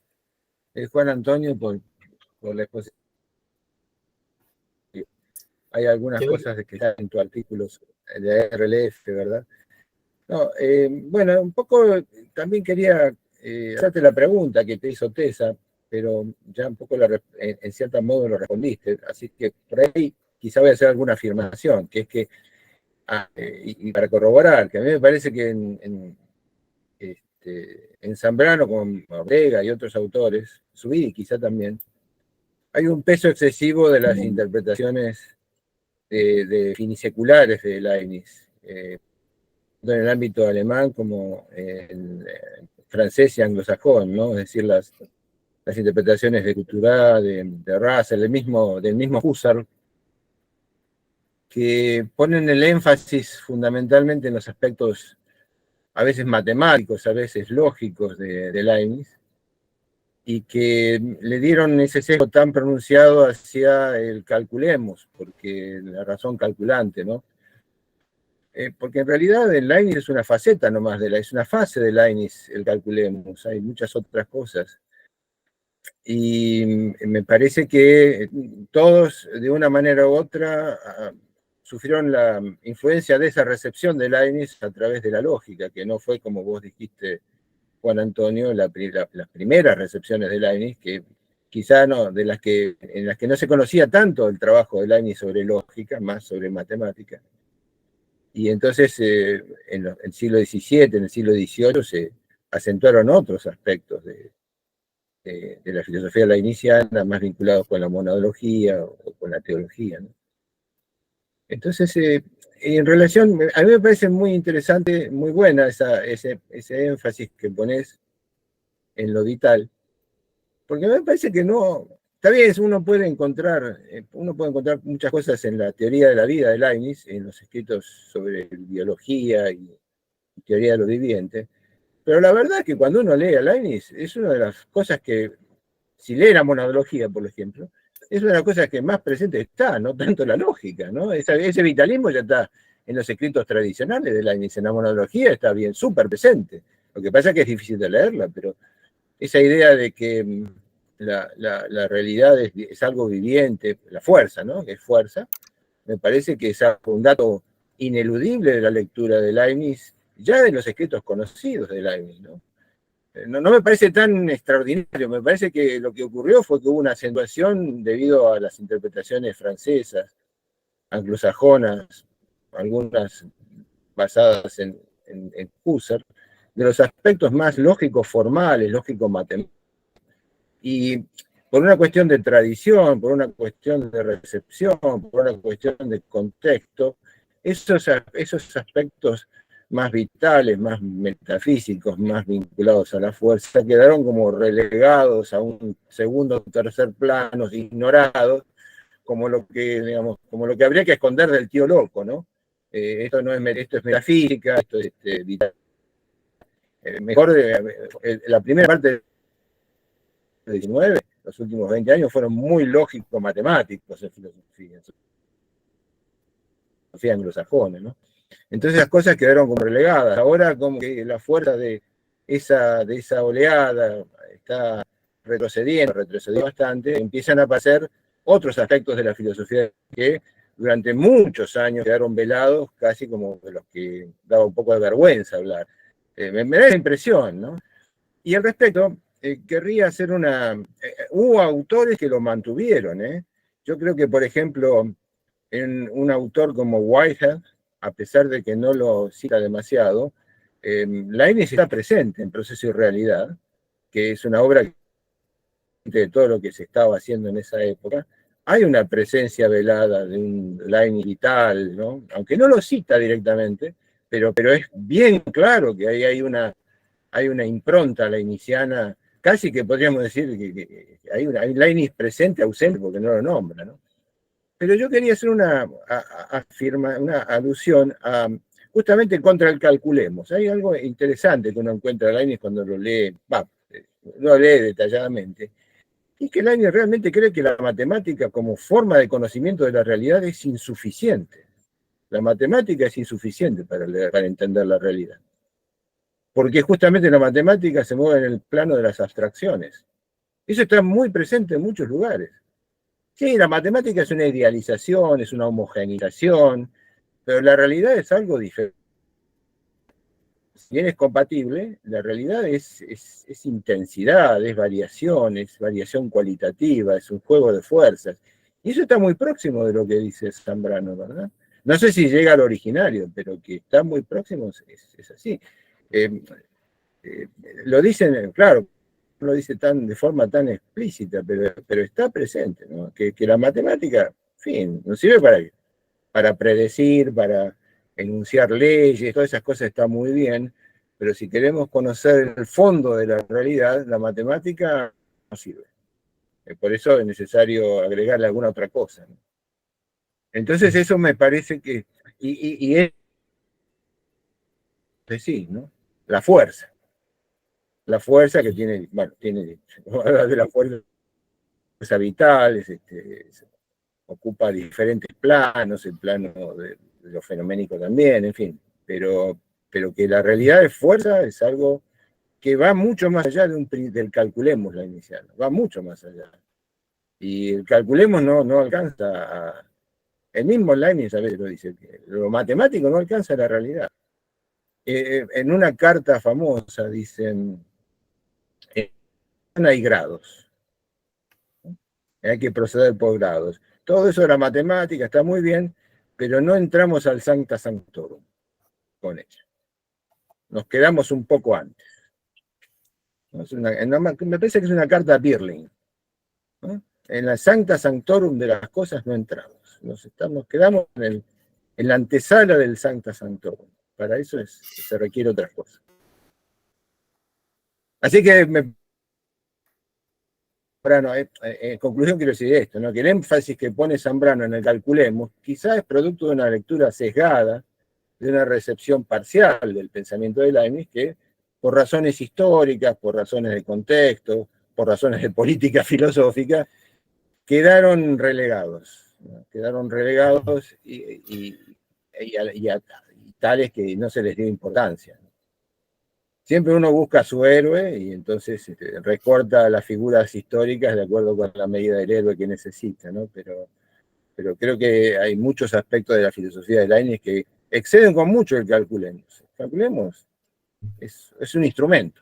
Es un instrumento para estar ciertos, para no discutir tanto, para no pelear tanto. Es un instrumento para expandir el conocimiento. Pero no sé si es una razón metafísica absoluta, como a veces quieren ponerlo. En todo caso, uno tendría que aceptar la distinción entre razón finita y razón infinita, ¿no? Pero la razón finita no alcanza a la razón infinita. Se parece, pero no alcanza. Bueno, no, era eso, nada más un comentario que quería plantear y a ver qué tenés que decir, si tenés algo para comentar. Sí, bueno, Si te propuse, Estoy totalmente de acuerdo contigo, vamos. O sea que efectivamente en María Zambrano lo que hay es, pues digamos, una asimilación de la interpretación predominante en su momento, de la interpretación predominante en su momento de Leibniz. Y a ella le viene directamente de Ortega, pero ni siquiera es propia y específica de Ortega. Lo que pasa es que esa en ese momento es la que había. Entonces, eso es lo que explica que María Zambrano lo interprete así. Que la noción de vida, de vis viva, etcétera, de vida, está en el fondo de la ontología y yo creo que de la epistemología de Leibniz, pues en eso también de acuerdo. También de acuerdo. Lo que pasa es que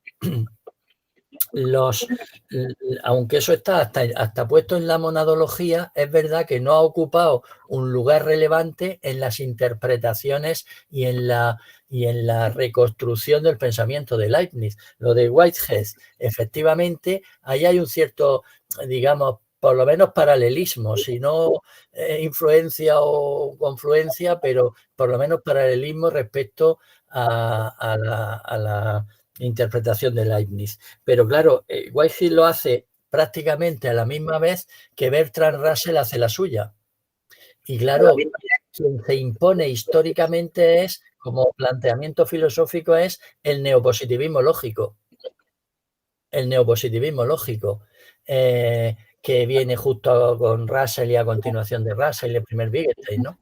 Y claro, eso es lo que se impone, y ahí lo que viene a pelo, digamos, lo que hace juego en la concepción de la racionalidad, del racionalismo, del neopositivismo lógico, es justamente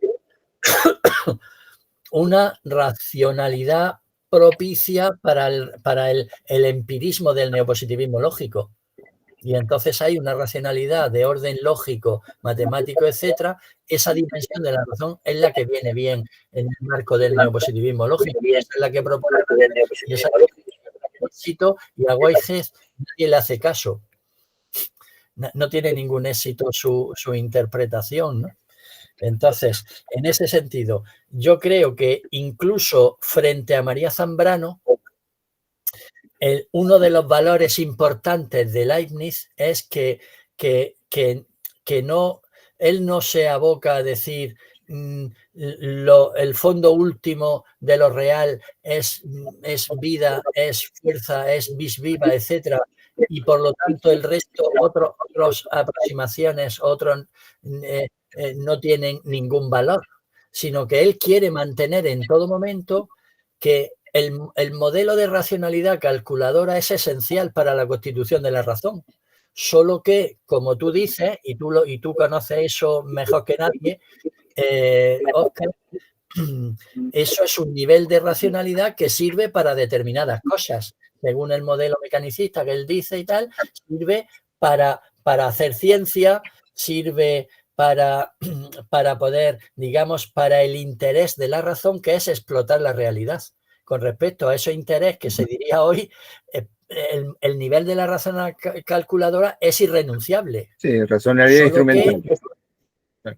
Claro, la racionalidad instrumental, ese nivel es irrenunciable. A eso él no quiere renunciar, y eso es un valor importante frente, por ejemplo, a María Zambrano. Lo que pasa es que ese nivel de racionalidad no es el más radical. Y por eso él dice, bueno, todos los fenómenos se pueden explicar en términos mecanicistas, pero si pensamos en rigor metafísico, es decir, en sentido absolutamente estricto, entonces pasamos a lo que él llama la realidad. Ya no son los fenómenos. Y en la realidad ya no hay cálculo. En la realidad lo que hay es vis viva, fuerza, energía. Eso es lo que hay. Ese es el fondo real. Pero uno de los valores de Leibniz es mantener los dos niveles de racionalidad como imprescindibles, cada uno con arreglo a un objeto, a un objetivo.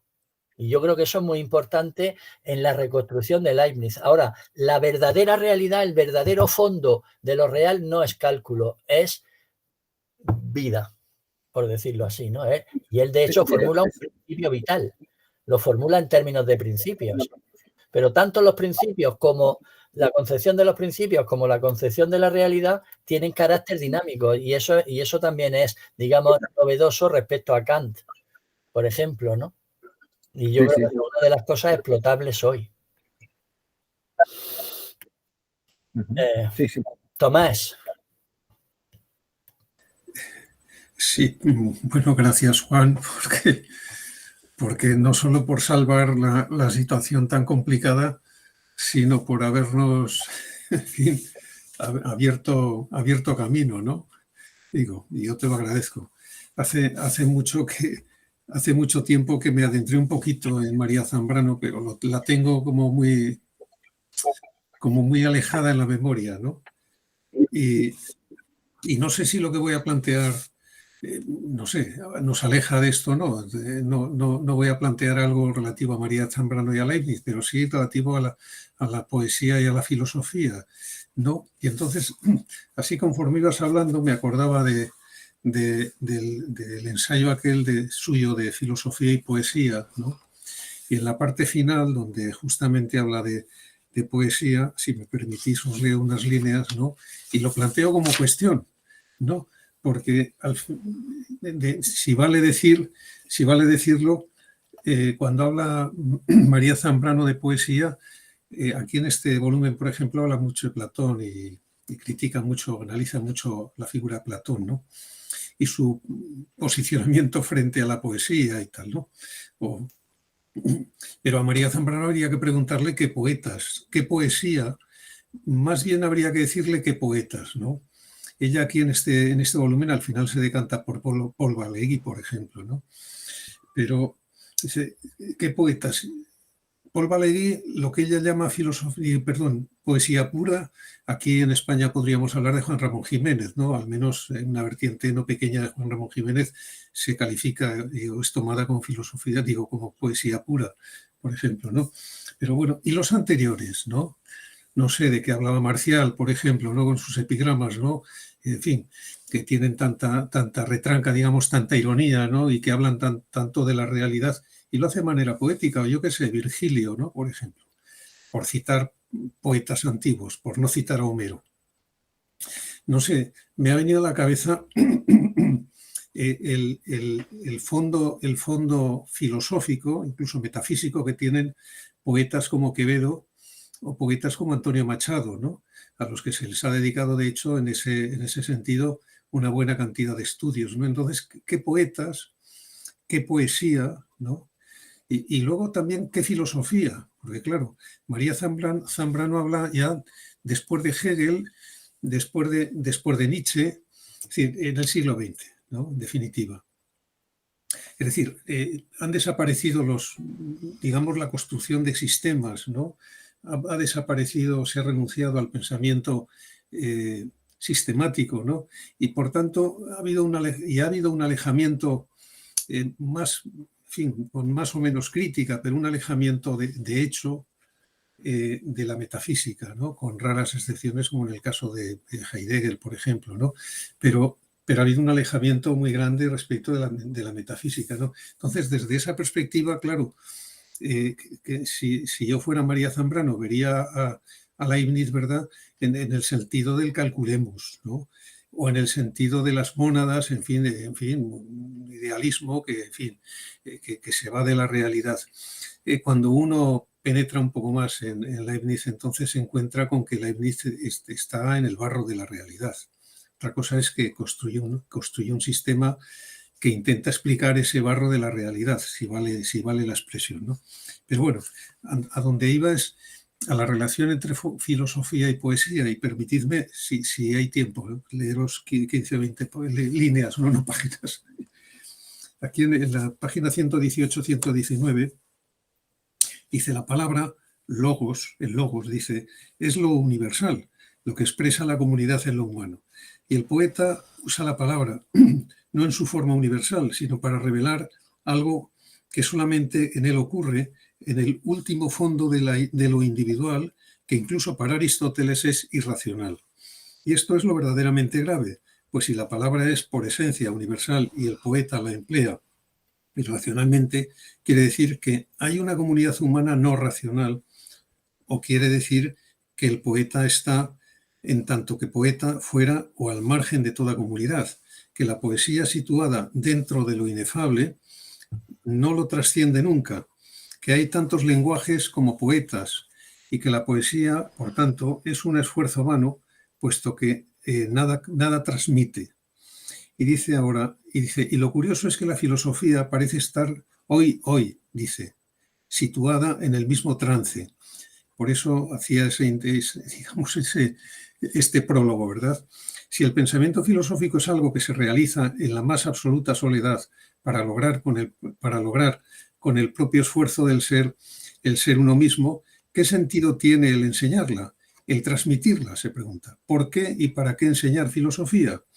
Pregunta, por cierto, que ya hizo Sócrates a los sofistas cuando afirmaban que todo lo que se dice es cierto. En sus momentos críticos parece que la filosofía viene a parar al mismo lugar que la poesía, a la justificación de lo más individual, de lo más irreductible que hay en cada uno de nosotros. Y se pregunta ahora, ¿pero podrá llamarse filosofía a este esfuerzo solitario que nace en uno mismo y termina en uno mismo? La filosofía que ha levantado la objetividad sobre la mutabilidad de la vida humana, la comunidad sobre la diversidad de cada criatura, ¿podrá renunciar de veras a seguirlo haciendo hasta el final de sus días? Y si renuncia, ¿no significará que la era de la filosofía ha terminado? Lo dejo ahí.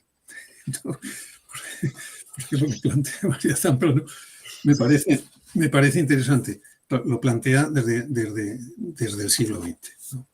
No sé. Claro, sí, yo lo que diría ahora, así sobre la marcha, según oigo eso que tú has leído, que me parece, en fin, eso hay que pensarlo, ¿no? Pero lo que diría es que realmente no hay experiencia individual. Es decir, si algo se puede entender como experiencia, está ya categorizado en los términos en los que nosotros nos hemos socializado. Y si no, no hay manera de identificar experiencias. Que yo tenga la experiencia de tal cosa, aunque la tenga yo, no quiere decir que eso sea individual. ¿Por qué? Pues porque yo me he socializado en una determinada manera y con unas determinadas categorías para interpretar qué es una experiencia y qué experiencia es esa, etc. Por lo tanto, digamos, el solipsismo es autocontradictorio. Y eso a lo que, tal y como lo formula ahí María Zambrano, es una posición, digamos, puramente solipsista. Yo no puedo tener ninguna experiencia, digamos, individual en el sentido de fuera de lo que yo tengo en común con mi comunidad. Si yo no me hubiera socializado en unas determinadas categorías, yo no podría interpretar algo como una experiencia y como una experiencia mía y como tal experiencia, etc. No podría interpretar. Y eso se llama razón dialógica. Entonces, es parecido a la propuesta cartesiana, es decir, prescindiendo de todo saber, me quedo en saber cero y ahora a partir de ahí yo solo empiezo a reconstruir todo el edificio del conocimiento. Eso es una pura contradicción, autocontradicción, solo que es una contradicción performativa, es decir, entre lo que digo y lo que hago. Para poder plantear que yo tengo una experiencia que no puedo transmitir o que sí puedo, etcétera, para poder plantear eso hace falta que yo ya esté socializado en un modo de categorizar el mundo y de mi experiencia, etcétera. Entonces no hay experiencia solo mía, por decirlo así. Y de hecho María Zambrano lo que hace es transmitir su experiencia, por ejemplo, en los términos que tú has leído. Podemos comunicarnos acerca de cómo es su experiencia, etc. De todas maneras, eso habría que darle más vueltas. Óscar ha levantado la mano también. ¿Puedo hacer otra pregunta? Porque no, tampoco. Sí. No, me pareció, el comentario de Tomás me pareció muy bueno y y de alguna manera me motivó para hacerte una pregunta que me rondaba, no tanto sobre Leibniz, sino sobre Zambrano, que leí, pero conozco poco. Y la pregunta se dirige a esta idea del retorno del originario a través de la poesía, ¿no? Y al papel del lenguaje. Y acá tengo que sacar una cierta beta mía heideggeriana, perdón. Que es que, en primer lugar, lo que dijo Tomás me sugirió la idea de que hay poesía filosófica, ¿no? Y esta es algo que mismo autores de la hermenéutica como Gadamer y otros, Heidegger en primer lugar, pero Gadamer y otros, lo unen con el inicio de la filosofía, porque Parménides escribe en poesía. Uno de los primeros escritos ontológicos fundamentales de Occidente es el poema ontológico de Parménides. Entonces ahí hay una experiencia, bueno, según lo que nos dice Zambrano, hay una experiencia originaria, un retorno al originario, pero también hay una experiencia filosófica determinante para el resto, ¿no? Eso es una pregunta que me rodea, porque ¿qué quiere decir el retorno al originario? La segunda cuestión, que tiene que ver con el retorno al originario, con todo lo lo problemático que eso puede llegar a ser, es que para la hermenéutica, por lo menos, no sé si para Zambrano, pero para la hermenéutica, lo originario es el punto de imbricación donde filosofía y poesía se unen, porque hay un pensar poético para Heidegger, para Gadamer también, ¿no? Donde el lenguaje tampoco, y esto es un punto, es un aspecto importante, el lenguaje no quiere ser veritativo funcional,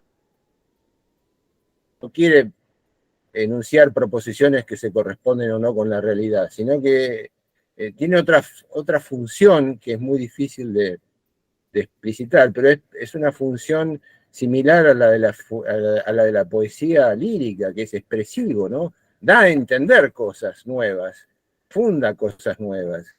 Y me parece que ahí es el punto en donde Zambrano habla de lo originario, pero en ese caso, en cierto sentido, Leibniz está tan cerca de la poesía originaria como otros, porque él, cuando dice que la realidad es fuerza, es la mónada, es apetito, de cierta forma, enunciando algo que puede ser verdadero o falso, está expresando algo, es decir, es una experiencia originaria, en el sentido de Zambrano, ¿no? Está diciendo cuál es el sentido de las cosas.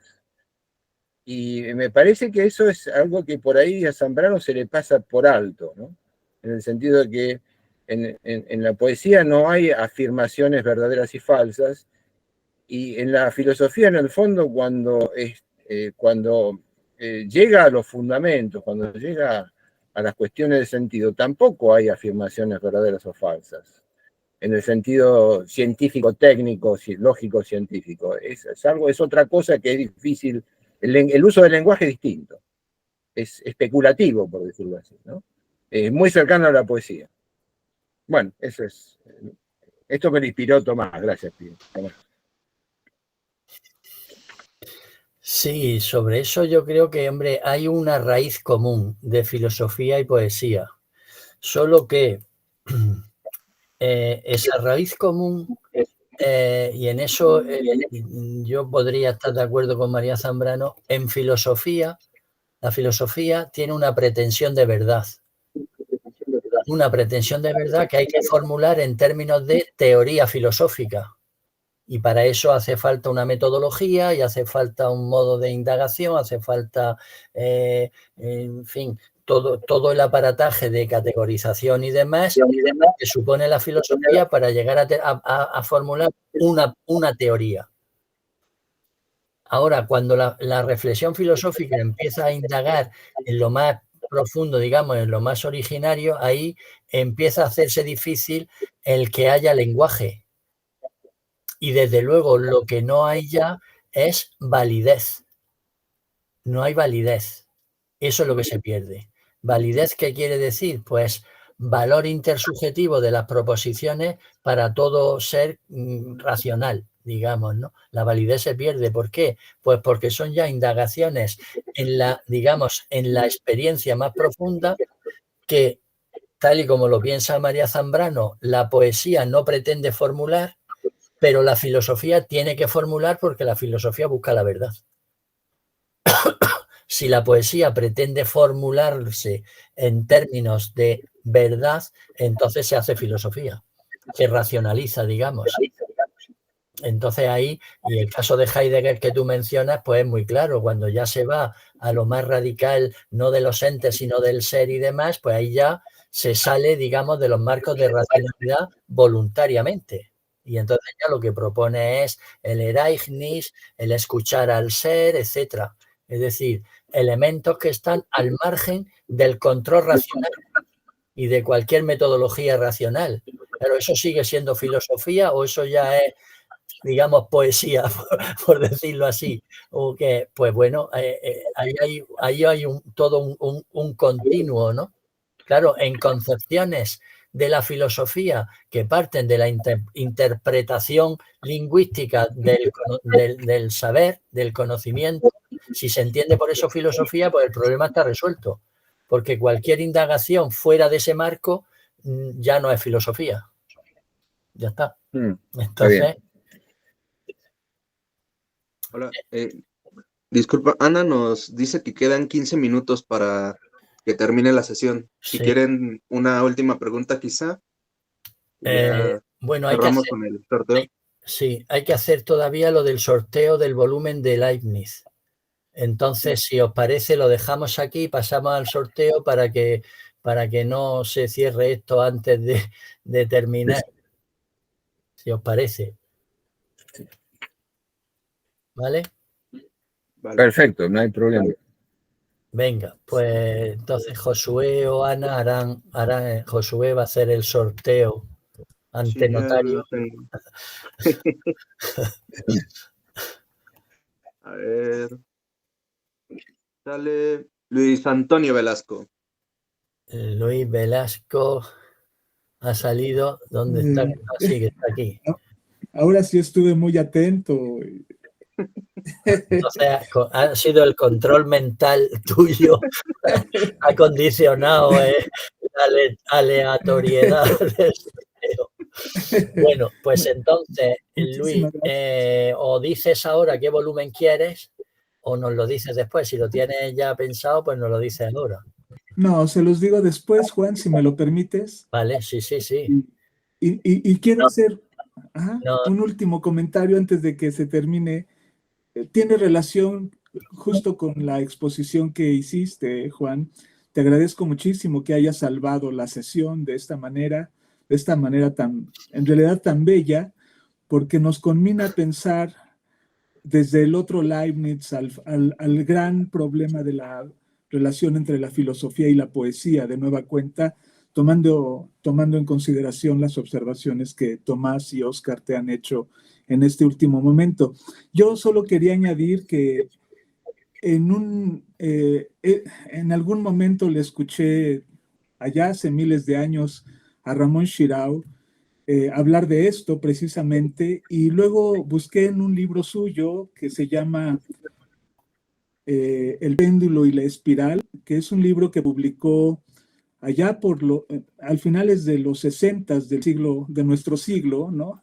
Creo que fue en el 57 y lo ha vuelto a reeditar el Colegio Nacional acá en México. Es un libro muy interesante sobre la oposición entre filosofía y poesía, y justo también está presente el problema, o sea, el cierre de la idea de Ramón era que si nos quedamos solo con las matemáticas o con el espíritu matemático, a la Pascal o como lo quieran ver, o al calculemus leibniziano, nos quedamos solo con la mitad de la experiencia humana. O sea, la mitad de la experiencia humana queda fuera, porque la otra mitad es la razón simbólica, teniendo aquí a Bernardino Orio, ¿no? Con su estupendo libro, o la poesía misma, ¿no? Es decir, Ramón también está pensando pero por eso quería solo preguntar a Tomás, ¿serías tan amable, Tomás, de decirme la fecha de publicación del libro de María Zambrano que citaste, solo para buscarlo después? Sí, sí. Mira, tengo aquí, el que tengo está en Fondo de Cultura Económica. Y la primera edición era México 1939. La que tengo yo es del 2001. Perfecto, mil gracias. 2001, sí. Pues muchas gracias. Tenemos muchas cosas que seguir estudiando y les agradezco por todo y por el premio también. Mándanos cuando hayas pensado, dinos qué volumen quieres y mándanos una dirección postal para poder mandarte el libro. Lo sé, Juan, ¿vale? Muchas gracias, ¿vale? Bueno, pues entonces lo dejamos aquí. La próxima sesión será el 11 de enero y la exposición la hará Edith Velázquez, de la Universidad de Guanajuato, de México. Y entre tanto, pues que vaya muy bien la Navidad y que el año que viene sigamos viéndonos y sigamos hablando de Leibniz y de otros muchos temas. Y bueno, pues que vaya todo muy bien, lo mejor posible en cada caso.